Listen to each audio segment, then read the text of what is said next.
don't need to do it all in order to feel safe. Yay! Welcome back to another episode of Full Cup. It is your girl, Ariel Simone, and this is where we pour into mind, body, soul. We are reading books on self-growth, development, and stepping into our most fulfilled self. Yo, when I tell you, I'm so excited. I'm so excited because it's been a little minute since we talked. It's been a little minute since we sat down and read a book. It's been a little minute since we sat down and reflected. So I'm like, hey, hold on. The name of this book is When You're Ready, This Is How You Heal. We've been reading this book together. If you haven't seen the last episodes, go check it out. This book is all about stepping out of your own way, unpacking certain feelings, and learning how to jump into the unknown. And I'm just so excited and grateful to be reading this book with y'all because it changed my life. And I'm just hoping that when we have these conversations, when we in the comments, we can change each other's lives. You know, you give, I give it. We friends. It's been a little while since we got together and did Full Cup, so make sure you grab your drink, grab your bevy. I just got water in here, nothing too crazy, literally just water. Grab your water, grab your drink, make sure it is hydrating, it is giving you energy, and it is supporting you along this journey. Grab you a tea and tell me in the comments what y'all drinking. I just want to know, like, are we drinking kombucha? Are we drinking tea, water, juice? What we drinking? And be honest about it. So, what we drinking? Okay. All right. I get too excited. Okay. So the page that we are on is page 87. And the name of the chapter is 16 Ways Emotionally Intelligent People Interpret Negative Feelings Differently. Okay. Because we want to be emotionally intelligent. So what you finna say? What you finna say that we don't already know? Let's see. She goes, at the heart of discomfort is the potential for great wisdom. Every time we find ourselves feeling jealous, angry, regretful, resentful, self-hating, judgmental, closed-minded, and hopeless, we are also being handed an opportunity to transform our mindset and change our lives. These emotions are not punishment. They're signals of the shifts that need to take place to support the lives we deeply desire to create. Here are 16 of the most important ones. 1. What I envy in others is showing me what I desire for myself. Okay? Envy is a revealing emotion. It masks itself as anger or frustration when in reality, it is deeply buried desire. What we envy in others is actually a cue for us to become clearer about what we want to create for ourselves. We aren't actually trying to say they don't deserve that, but rather I want to feel like I deserve that too. Jealousy reveals our own self-suppression. Okay. All right. A lot of people say that like, oh, jealousy is not a negative emotion. I don't know. Sometimes I feel like I can see that. Like jealousy is just information. Sometimes it's not good or it's bad. It's just information. It's just letting us know like what we deeply want or what we should be stepping into next or what we know we should be doing to get to where we say we want to be. So that's true. Okay. When you see someone else actively or seemingly effortlessly giving themselves permission to pursue something, your response is to project your own feelings of inadequacy on them. If you can't do it, why should they? Instead of letting envy turn you into the pettiest version of yourself, you can understand that within the thing you envy is a truth that what you should be working towards, not what you should be criticizing someone else for having. Okay. 2, the feelings are messengers, but I don't have to act on every one of them. That is so true. I tell you, my therapist is always saying feelings are not fact. Feelings are just information. They're just messages. That's all it is.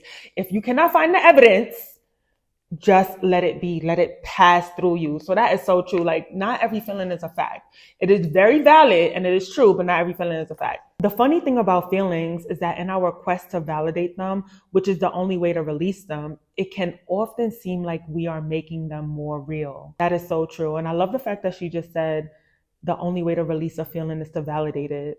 She ate with that. Hold on. Not everything we feel is reflective of reality or the way things actually are. You've probably had the experience of thinking someone was the one when they weren't, or that you weren't good enough when you actually were, and so on and so forth. Instead of responding to our emotions impulsively, we can observe them and then question them. Is this helpful? Is this truthful?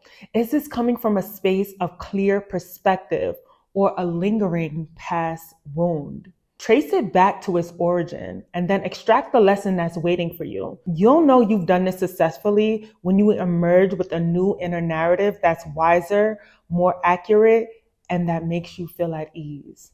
3, what I wish I had done yesterday is showing me what I need to do today. I'll let you in on a little dirty secret. There are thousands of things you regret in your past that you don't have conscious knowledge of. The reasons why they remain in the recesses of your mind is that they are ultimately unhelpful to your present or your future. The things that you actively and persistently regret are actually signaling you not towards what you wish you had done in the past, but toward what you want and need to create moving forward. Instead of thinking back on all the things you wish you did, devise another way to have that experience now or in the years to come. There's never just one opportunity to do something important in life. Oh, I love that. Create the opportunity. There's not just one. Create it right now. Create it.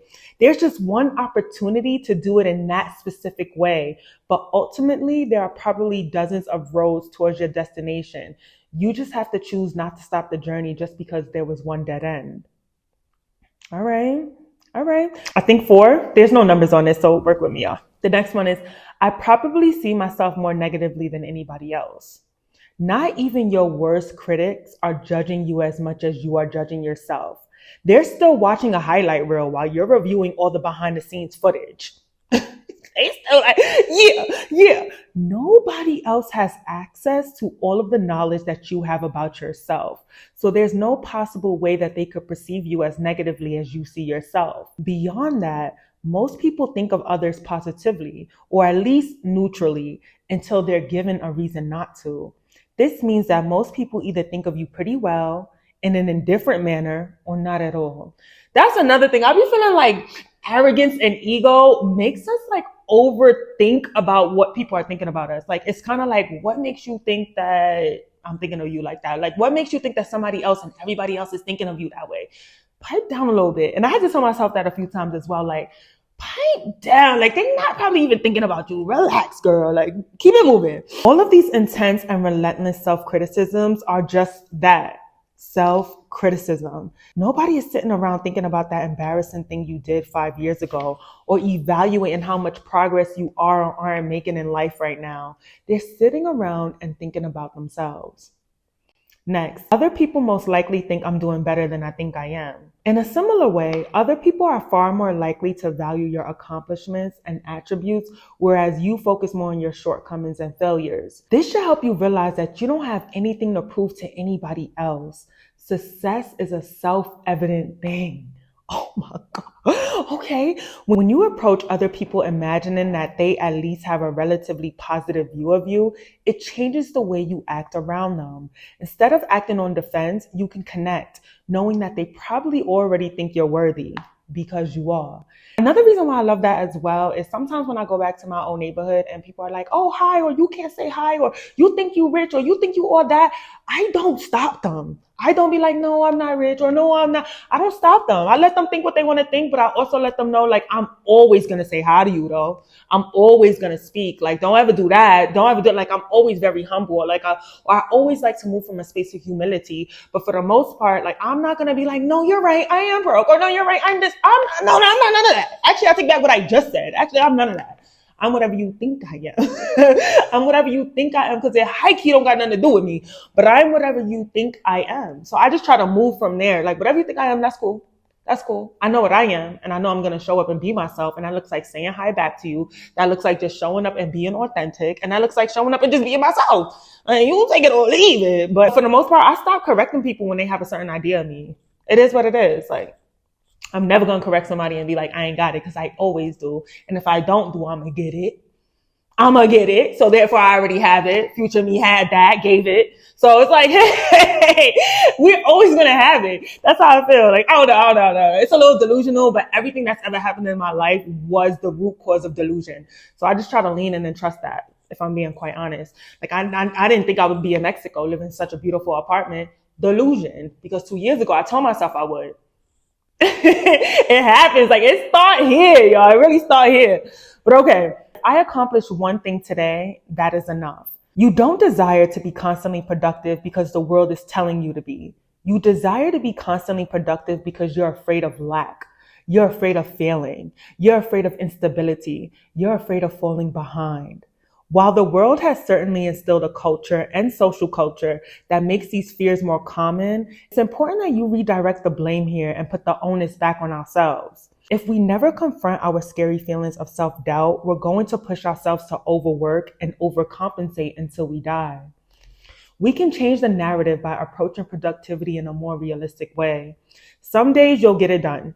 Some days you need to rest. Some days, just getting one thing checked off the list is reason enough to feel proud of yourself. Instead of trying to feel less guilt as a rebellion against a world that you think is out to get you, see it as a recalibrating of your mindset to something more rational. Small steps, taken almost daily, moves you closer towards stability and success. You don't need to do it all in order to be safe. I don't know, but I feel like I gotta repeat that. You don't need to do it all in order to feel safe. You don't need to do it all in order to feel safe. Like, you don't. The next one is, I am allowed to express and process deep emotions. Some days life will knock you off your feet. The problem is that instead of embracing heavy waves of emotion, we resist them and end up with an intense backup that makes us feel constantly stressed, tense, and on edge. The way we remedy this is by shifting the way we approach our feelings in the present moment. Doing this does not mean you are falling behind. It does not mean that you are a lesser being. It does not mean that you are backtracking. It does not mean that you are self-sabotaging. It just means that you're processing, and that's a good thing. When we don't allow ourselves to have these very vulnerable, very human moments, it turns us into hypersensitive robots, constantly trying to control our lives and the lives of those around us out of fear that any trigger might unleash the avalanche. That is so true. That is so true. And I don't know if anybody else is like this, but sometimes I tend to conceptualize my feelings.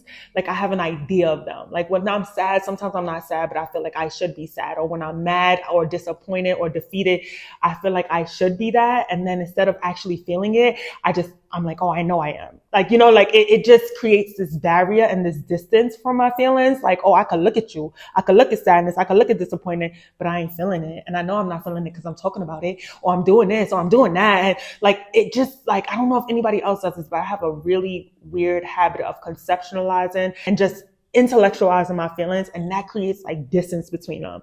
And that's not always healthy as well. Like sometimes if we're sad, we need to take a moment and just be sad. Don't be anything else. Don't be a friend. Don't be a daughter. Just be sad. Just be you. Just be sad. So I'm learning that now. Like that's something that I'm working on now. We can better assimilate ourselves to emotional health by allowing ourselves to lay down, cry it out, vent, and embrace the low tides when they come, knowing the dawn will always rise. That's one thing about feelings. Like they really do come and go. Like they really come and go. So, okay. She goes on to say, I am entitled to my own idea of myself. You are allowed to invent an image of yourself separate from the pieces you put together of what other people have told you about yourself. That's how you create your self-esteem as a child, but as an adult, you have to grow out of it. Instead of just accepting that you're the sum of how others see you, you are free to create a self-perception that is more accurate to your honest experience of yourself. A truly healthy self-image includes good and bad, as all people have, and is built outside of how you imagine other people see you. Okay. Next, you build your concept of success by picking up on the micro cues from the people around you and what you've heard them say is and isn't acceptable in life. You build your idea of success around the ultimate vision of what would make you most loved. Wow. That is until you realize it is a fruitless endeavor. Eventually, you reach the peak of that particular mountain only to find that you fulfilled someone else's vision while you yourself feel empty inside. It's no place to be, and yet somewhere we all must usually arrive before we know how to redirect.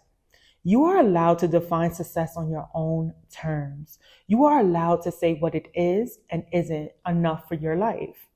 One way that you can help yourself do this more easily is to stop deciding what success is or isn't for someone else and wish them well on their own journey, knowing a great life looks different for us all.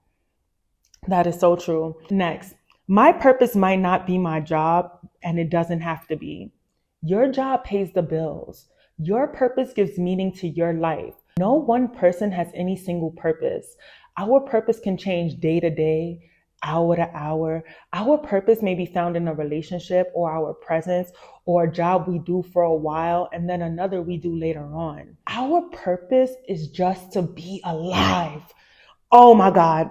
Oh my God. When I tell you that is so true, I recently watched this Cleo Soul interview that she did, and she was saying how she changes hour by the hour, minute by the minute. Like I wasn't even who I was yesterday. And when we start thinking about that, like our change, our passion, our purpose with new information at any moment, we can pivot. At any moment, we can change our mind and do something else. When I think about things like that, we can define our purpose at any moment and then switch it. And it's like, oh, actually, that's not my purpose. Or actually, this is what I want my purpose to be. Or actually, this is what is most meaningful for me in this season. Things change, seasons change. And if anything, with new information and new experiences and new senses of wisdom, the purpose can change. So that's why I try not to be like, no, the purpose can change. Be fluid. Bend a little, bend, bend a little. Like literally, just like do your thing. Okay. So she goes on to say, everything else that follows is likewise important. But if you get too caught up in the idea that you have to find your divine purpose within a profession, you seriously limit yourself in your understanding of true and pervasive meaning. You also attach your worth to something temporary when your purpose is an infinite expression of your own nature.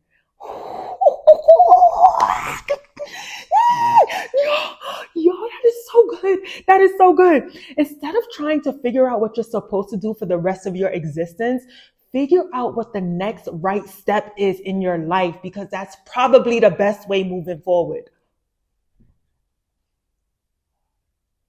Oh my God. Okay. Then she says, nobody is required to live up to your expectations of them. Resentment is often bred from unfulfilled and unfair expectations. Absolutely nobody is required to live up to our ideas of who we think they should or shouldn't be, or what they should and shouldn't do, in the same way that we are not required to live up to their ideas that they have about us. This is where boundaries come in. While we cannot control who or what someone becomes, we can control our interactions with them, and we must. Because when we assume that everyone is required to be who we think they should be, we place limitations on them, and we ultimately just make ourselves frustrated and resentful. We can either embrace people for who they are in this moment, or decide to limit the presence that they have in our lives. I said this in another video, but basically I'm learning in this season how boundaries don't always have to be so black and white. It doesn't always have to be like you're either in or you're out. It can sometimes be like maybe you're just on the sidewalk, or maybe you're just on the yard, or maybe you get a little access to the porch, or maybe you could come in the crib. Like things like that. Like I learned that analogy from my life coach recently, and that just changed the game, and it added more layers to boundaries, and it also helps me stand on business a little bit better. Like before I used to be like, oh no, I gotta let them in the house. No, I'm gonna feel bad if I don't. Like, no, you on the porch, and that's all right. And it's easier to stand on business to know that like there's another layer to it. You on the porch and we'll meet there, Okay. It is safe to let go of the past experiences once I've extracted the lesson from them. You don't have to keep ruminating. You don't have to keep reviewing the details of old experiences. You don't have to keep worrying that you'll get caught off guard again. When we can't let go of the past, it's often because it doesn't feel safe to. Without hypervigilance, we assume the threat will be free to come up and surprise us again. She says the experiences we can't release often still hold within them a lesson that has yet to be extracted. Once we've learned the mistake and carry that wisdom with us each day, we are free to finally release what brought it to us. When we haven't learned the lesson, it doesn't feel safe to release the teacher. What? Yo! She's really going in. That's so true. Okay. Right now, my mission is to make the very best of what it is in front of me. Instead of constantly thinking about where you should or shouldn't be, or who does or doesn't have more or less than you, or how you measure up to your friends or family or past selves, you can instead think of the only task any of us truly have, which is simply to make the best of what is in front of us. And that's it. Make the best of this day. Make the best of opportunities that you have. Make the best of your current relationships. Make the best of yourself right here and right now. The best doesn't mean the most perfect. It just means that instead of passively letting life happen to you, you show up in each moment and you work with what you have instead of just complaining about what you don't. My most persistent judgments of other people are often a reflection of a block within myself. What you dislike about other people can reveal a lot about your own self. Most importantly, though, your ongoing relational issues are often pointing towards emotional blocks within yourself, the very blocks that are holding you back from the life you're asking for, which is why they're in your conscious awareness. If you don't acknowledge someone else's progress, you can't acknowledge your own. If you villainize someone else's success, you resist your own. If you sum someone up by their worst traits, you sum yourself up by your own. Oh my God. Oh my God, yes. And what you will almost always come to find is that the moments at which you feel most compelled to judge and shrink other people from your life is the very moment at which you yourself feel pretty small. Instead of projecting, seek deeper wisdom. Heal your relationship with yourself, and the rest will fall into place. Next, I do not need to feel guilty over what I cannot control. There's no sense into holding on to what you can no longer change. You don't have to feel guilty for the sake of it. Guilting yourself doesn't make you a better person. It makes you a bitter person, which inevitably results in less than admirable behavior. Instead of trying to bully yourself into better character, seek a deeper understanding of why you acted the way you did and what blind spots led you there. Oh my God. Understanding the root of the behavior more completely will not only ensure that you change your actions going forward, but it will give you a greater sense of peace because you're trusting in your wisdom, not your impulses. Next, I am more powerful than I think I am. When you realize that your words, your actions, and your beliefs deeply impact not only your reality, but the realities of those around you, you start taking yourself a little bit more seriously. You start to realize that you do have the power to change your life, to create what you desire, to experience another reality. Instead of trying to move the unmovable or change the unchangeable, you recognize that you can control a number of things that are right in front of you. And then over time, you will be able to shift more and more. Okay, so we're on the last one. She says, my highest potential future life already exists. When you close your eyes and imagine your future self or your future life, the one that feels so good, so right, so inspiring, and so hopeful, what you need to know is that it already exists. That person is you. That life is yours. The journey is bridging the gap between visualizing it and seeing it in reality. That journey contains releasing attachments, changing behaviors, shifting your belief system, and slowly taking action every day until you reach the other side. You are destined for what you most desire. The truths that pull you deeply do so for a reason. You are inching closer toward the life that was always meant to be yours. But the first step in enacting it completely is knowing that it's already there. It's already there. It's yours for the taking.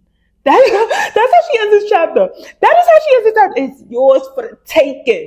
Here, take it. It's yours. Like, oh.